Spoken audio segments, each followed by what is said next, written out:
కాంగ్రెస్ ప్రభుత్వం ప్రతిష్టాత్మకంగా నిర్వహిస్తున్న తెలంగాణ రైజింగ్ గ్లోబల్ సమిట్ కు సర్వం సిద్ధమైంది.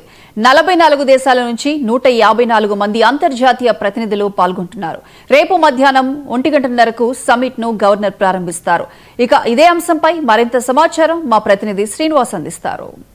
తెలంగాణ రైజింగ్ గ్లోబల్ సమిట్ ప్రధాన వేదికకు సంబంధించిన ప్రధాన ద్వారం దగ్గర మనం ఉన్నాం. అయితే ఈ గ్లోబల్ సమిట్లో మరి తెలంగాణ ప్రభుత్వం సంబంధించి 8-9 తేదీల్లో నిర్వహిస్తున్న సంగతి మనకు తెలిసింది. అయితే ఈ గ్లోబల్ సమ్మిట్లో ఎలాంటి ఏర్పాట్లు చేశారు, అదే క్రమంలో మరి లోపల ఏముందనే అంశంలో మీకు పూర్తి స్థాయిలో అన్ని వివరాలు నేను అందించే ప్రయత్నం చేస్తాను. ముఖ్యంగా 99 టీవీ వేదికగా కూడా గ్లోబల్ సమ్మిట్లో ప్రతి అంశాన్ని కూడా మీకు క్షుణ్ణంగా వివరిస్తాను. సో ఒకసారి మనం చూసినట్టయితే ఇప్పటికే మరి భారీగా పోలీసులను అయితే మోహరించిన పరిస్థితి. సో ఓవరాల్గా మరి దేశ విదేశాల నుంచి సుమారు 1500 మంది డెలిగేట్స్ ఇక్కడికి రాబోతున్నారు. సో సుమారు 40 దేశాల నుంచి కూడా మరి కంపెనీల ప్రతినిధులు పెట్టుబడులు పెట్టడం కోసం కావచ్చు, అలాగే తెలంగాణలో పరిశ్రమలు నెలకొల్పే అంశంలో కావచ్చు, మరి తెలంగాణ రైజింగ్ 2047కు సంబంధించిన విజన్ డాక్యుమెంట్ కూడా మరి క్షుణ్ణంగా పరిశీలించబోతున్నారు. సో మొత్తానికి ఒక అడుగు అయితే పడుతుందనడంలో ఎలాంటి సందేహం లేదు. సో 2047 విజన్కు సంబంధించిన అంశంలో తెలంగాణ సీఎం రేవంత్ రెడ్డి చాలా మరి సీరియస్గా తీసుకున్నట్టు స్పష్టమవుతోంది. ఇప్పటికే 2 సంవత్సరాలు పూర్తి చేసుకున్న సందర్భంగా మరి తెలంగాణలో ఎన్నికల సమయంలో ఇచ్చిన 6 గ్యారెంటీలు కావచ్చు, అదే క్రమంలో 417 హామీలు కావచ్చు నెరవేరుస్తున్న క్రమంలో ఒకవైపు ఆర్థికంగా కొంత గత ప్రభుత్వంలో చేసిన అప్పుల విషయంలో కావచ్చు వడ్డీలు కడుతూ మరి ఇక ఎప్పటికప్పుడు బడ్జెట్ను కూడా అనుసంధానం చేసుకుంటూ కూడా మొత్తానికి తెలంగాణ సీఎం రేవంత్ రెడ్డి 2 ఏళ్ల పాలన పూర్తి చేసుకొని 3వ ఏడులోకి అడుగు పెడుతున్న సందర్భంగా ఈ యొక్క తెలంగాణ రైజింగ్ గ్లోబల్ సమ్మిట్ అయితే ఇప్పుడు అందరినీ ఆకర్షిస్తుంది. సో మొత్తానికి లోపల చూసాం కదా, పూర్తి స్థాయిలో అన్ని ఏర్పాట్లు కూడా ఫినిషింగ్ స్టేజ్కి వచ్చాయి. సో మరికొన్ని గంటల్లో కూడా ఈ యొక్క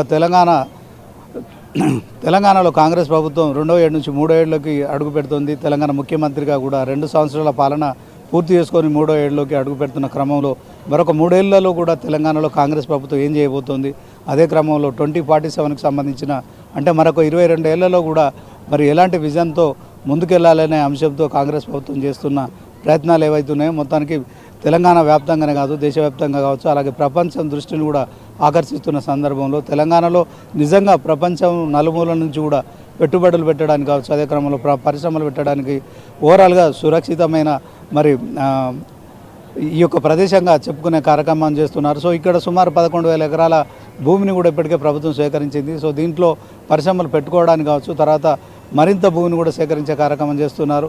ఓవరాల్గా మరి 2047 విజన్ డాక్యుమెంట్ను విడుదల చేసిన తర్వాత ఆ దిశగా కూడా అడుగులు వేస్తున్న క్రమంలో తెలంగాణ సీఎం రేవంత్ రెడ్డి ఆలోచనకు అనుగుణ విధంగా ఈ యొక్క వేదిక తయారైంది.